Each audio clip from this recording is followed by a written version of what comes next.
This is our big last update. Welcome to this. So I showed this video on our first update, and I won't subject you to it again. When we came in, we had some goals, and the goals were pretty much finish all the puzzles, finish all the stories, and then work on the tool sets that can help me actually put those puzzles in the game.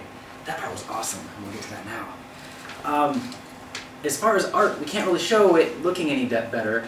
We can show it. We could have shown it looking much worse. I actually was going to show a version of the game with my crappy MS Paint style artwork in here.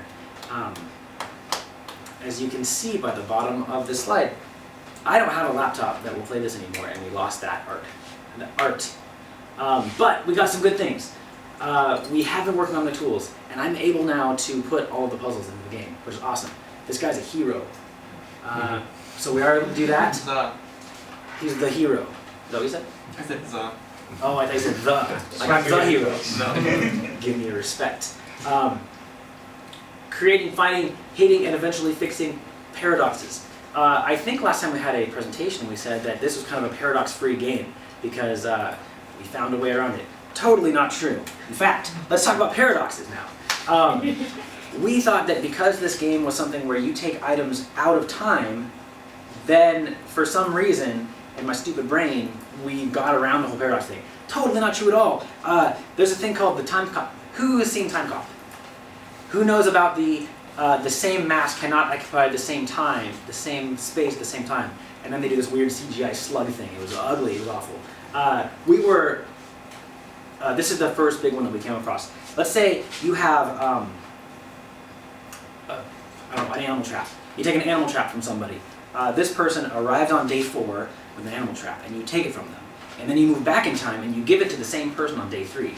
Then you go in one day to the future on day 4, where they were going to make an animal trap in the first place. So they're going to have the one that you gave them, which is the animal trap from the future now, and they're going to have 2. And we don't want to have that. We don't want to have 2 of the same thing on the same day in the same person's hands.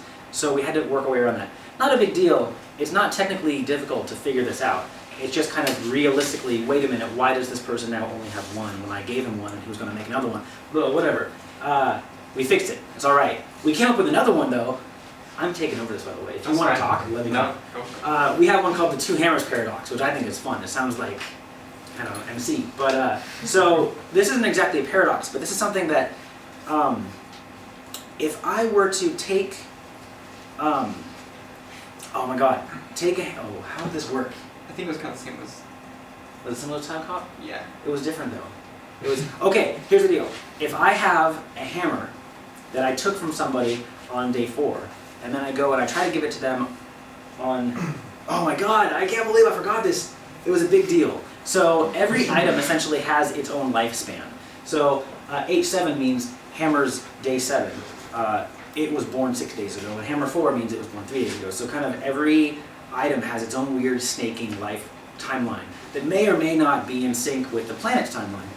If you were to give somebody, if somebody was to, again, like the time clock paradox, have the same item twice, the most recent one would disappear, and the oldest one would persist.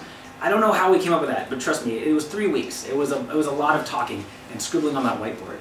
Yeah, a lot of it was like, like, okay, I want to do this. Like, okay, that makes sense. And I go to code it and be like, that just doesn't work at all. Yeah. When you try to play it, like, it didn't work. Some things kind of logically just broke. Yeah. Like when I say, do this, and it's, okay, but this thing we just did doesn't work with that. So we had a lot of things. And then, so for about 3 days, I had forgotten that if you pull an item out of the world, it no longer has a timeline. So therefore, it's not like if you take an item out of the world and move 3 days forward into the future, it doesn't grow 3 days. So for some reason, with this big mix-up, it was my fault. I let us run with it. We came up with, it was good though, and we had a lot of really good conversations about it. But then I realized, wait a minute, this doesn't apply at all. This doesn't even matter anymore. Look at this, and here's the fix, and it was, whoa. But that was confusing, and I'm sorry. We did make a lot of progress. The timeline editor is pretty solid. I'm able to go in there. I was going to show you, I swear to God, I was going to show you the whole first age, completely finished and amazing. It was done on that computer, which is now dead. Yeah, you made the whole first age. I did. Just with the tools. You heard him. I did. We also have asset placement. This is with the graphic. How far am I? We're like 4 minutes into it. With the graphic assets, decorations on the planet, I can place them. I can place items. I can place characters pretty soon. Everything's really good. The puzzles are almost sorted out. We're going to test those a lot more. And then the paradoxes, doesn't matter. But my laptop exploded. Hard drive, crap. It was terrible, awful. Everyone died. What we have next on our plate is we're gonna work on this thing called the history book. It's the most important item in the game. It's kind of it serves for the entire UI. We're probably gonna use Bjorn's version for a while because it's beautiful. It works. It lets you zoom around the timeline. It gives you the history for the entire world. It's awesome. We need to finish the puzzles. I swear to God, I'm gonna do that. We gotta come up with a complete asset list. Once everything's done, we'll know exactly which assets we need. We're gonna find our artists who we're speaking with now, and see how much money it's going to cost us. Maybe hit up a few conferences, and then hopefully still I'm going to probably apply to Indie Fund, and we'll see how that goes. It'd be really fun to do that. So this is what's next. I mean, you've seen what we've done so far. That was sweet. Really. And thank you everybody very much. It was the best time I've ever had. And Yana and Oscar and Tom of course too, but Yana, everybody, please.